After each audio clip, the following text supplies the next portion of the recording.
আজকে আমি আপনাদের সাথে শেয়ার করব কিভাবে আমি তেলাপিয়া মাছ রান্না করলাম। আসলে এই মাছ সবাই রান্না করতে পারে, মানে মাছ রান্না পারে না এরকম কেউ নেই। কিন্তু এই মাছটা আমাদের নিজেদের পুকুরের মাছ এবং আমার হাজবেন্ড নিজে এটা বড়শি দিয়ে ধরে নিয়ে এসেছে। তাই এটা আমার কাছে একটু স্পেশাল মনে হলো যে আপনাদের সাথে আমি একটু রান্নাটা শেয়ার করি। আসসালামু আলাইকুম, welcome to purple cooking and craft. আমি মাছগুলোকে আগে পরিষ্কার করে নিব। এখন আমি এগুলোকে একটু ম্যারিনেট করে নিব। আমি একটু হলুদ গুঁড়ো দিয়ে দিলাম, একটু মরিচ গুঁড়ো, তারপর একটু আদা রসুনের পেস্ট দিয়ে দিলাম, অল্প একটু লবণও দিয়ে দিয়েছি। এখন আমি এখানে একটু টমেটো সস দিয়ে দিব এবং একটু সয়া সসও দিয়ে দিব। তারপর এগুলোকে সুন্দর মতো মাখিয়ে নিব।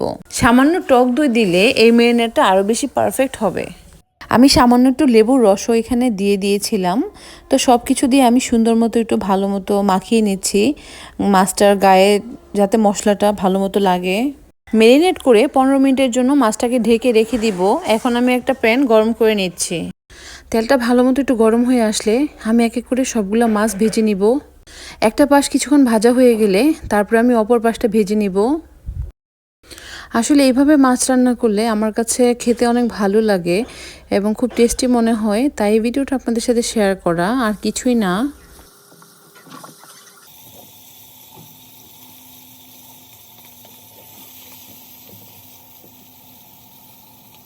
আস্তে আস্তে আমি সবগুলো মাছ ভেজে নিলাম। তো মাছগুলো একটু ভালো মতো ভাজা হয়ে গেলে এখন আমি মাছগুলোকে নামিয়ে রাখছি।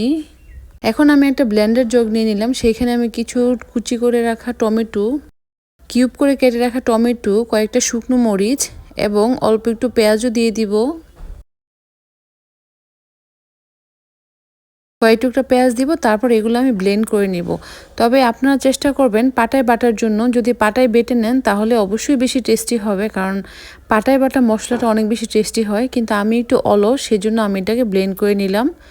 তো আমি এখন একটা প্যানে আবার একটু তেল গরম করে নিচ্ছি। তারপর একটু পেঁয়াজ কুচি এবং ফালি করে রাখা মরিচ দিয়ে দিলাম, সামান্য একটু লবণ দিয়ে দিলাম। তাহলে পেঁয়াজটা অনেক বেশি ক্রাঞ্চি হবে।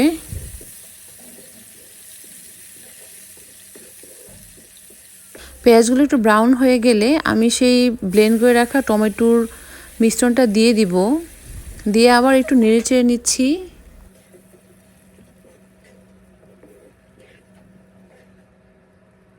তারপর একটু বলক চলে আসলে আমি এখানে একটু আদা বাটা, পেস্ট করে রাখা আদা, একটু রসুন আর একটু পেস্ট করে রাখা পেঁয়াজও দিয়ে দিব।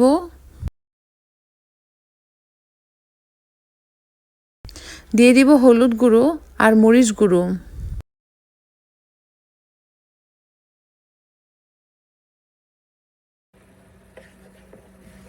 এখন আমি একটু নেড়েচেড়ে মশলাকে ভালো মতো কষিয়ে নিব।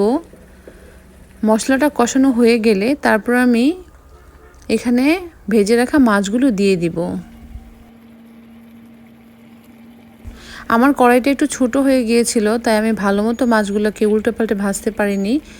তবে একটু বড় কড়াই হলে মাছগুলো আরও সুন্দর মতো ভাজা যেত এবং নাড়াচাড়া করতে সুবিধা হতো। আমি কিছুক্ষণের জন্য ঢেকে দিচ্ছি।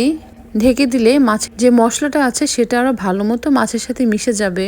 এই তো কথা বলতে বলতে রান্না শেষ হয়ে গেল। এখন আমি একটু চেক করে দেখব যে লবণ ঠিক আছে কিনা, না হলে একটু লবণ দিয়ে দিব। তারপর আমি একটু ধনেপাতা দিয়ে দিলাম। আর যে কোনো রান্নাতে ধনেপাতাটা সবার শেষে দেওয়ার চেষ্টা করবেন, তাহলে ধনেপাতার যে ঘ্রাণটা থাকে সেটা অটুট থাকে এবং স্বাদটাও অটুট থাকে। এখন এটাকে নামিয়ে গরম গরম ভাতের সাথে পরিবেশন করার পালা। সবাই ভালো থাকবেন। আল্লাহ হাফেজ।